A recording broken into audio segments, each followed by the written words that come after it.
Crypto versus stocks, which is better for investment? Stocks and cryptocurrencies are dramatically different investment assets. While both are generally liquid assets that belong in the speculative side of your portfolio, the similarities end there.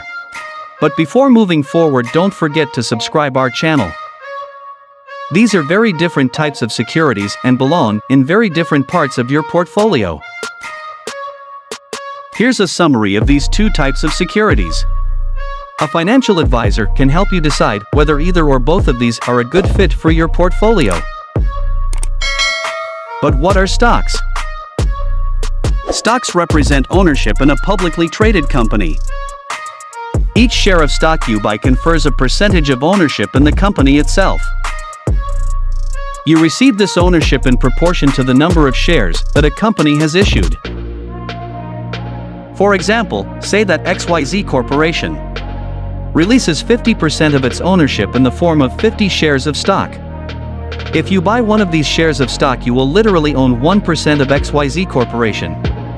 While uncommon, when a company has released more than half of its ownership in the form of stock, it is possible to acquire the firm simply by purchasing enough of its stock. An investor can make money by selling their stock shares to other investors. This is known as capital gains, the difference between what you paid for the asset and what you get from selling it. Beyond that, the benefits that you get from owning stock depend entirely on the individual company involved.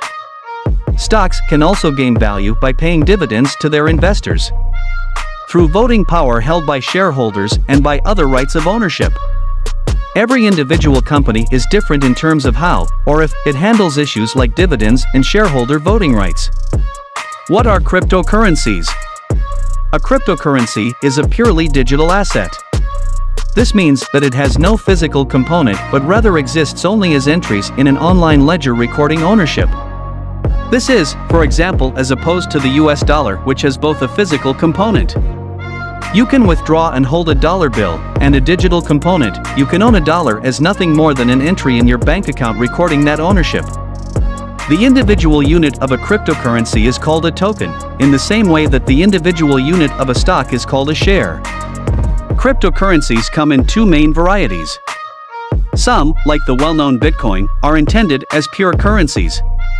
They exist only for people to trade, buy, and sell. Others, like Ethereum, are what is known as utility tokens. These currencies function as part of a more complex piece of software, although utility tokens are also meant to be bought, sold, and traded. At time of writing, there are several thousand different cryptocurrencies in circulation. Key differences. For an investor, there are critical differences between investing in cryptocurrency and investing in stocks. However, as a threshold matter, it is important to understand that this video is merely a brief introduction to the issue. You could write volumes on the nature of crypto versus stock investment, and people have. Next is diversity. Both stocks and cryptocurrencies offer thousands of potential investment opportunities. At the time of writing, the combined listings of the New York Stock Exchange and Nasdaq alone offered more than 6,000 potential companies in which to invest. At the same time, various cryptocurrency marketplaces offer between 10,000 and 12,000 potential cryptos. However, these markets are not necessarily as diverse as they appear. At any given time, somewhere between 55% and 70% of the entire cryptocurrency market is tied up in Bitcoin. That one asset dominates this market in a way not seen among stock exchanges, where almost any company can be a potentially valuable investment. That said, stock markets shouldn't get too proud of this distinction. While no one stock dominates its market, there are similarities in the FANG stocks. These 5 companies: Facebook, Apple, Amazon, Netflix, and Google, make up roughly 1/5 of the entire S&P 500. It isn't the dominance of Bitcoin, but investors should be aware of similar market capture dynamics. Next is profit source. You can generally profit off of stocks in 2 ways. First, you can make capital gains by selling your shares to another investor for more than you paid. Second, you can hold the stock and collect dividends if the company behind the stock chooses to make dividend payments. From time to time, a company may buy back its own stock, creating a more guaranteed form of capital gains. You can only collect profits off cryptocurrency through capital gains, while utility tokens offer a complicated series of software solutions.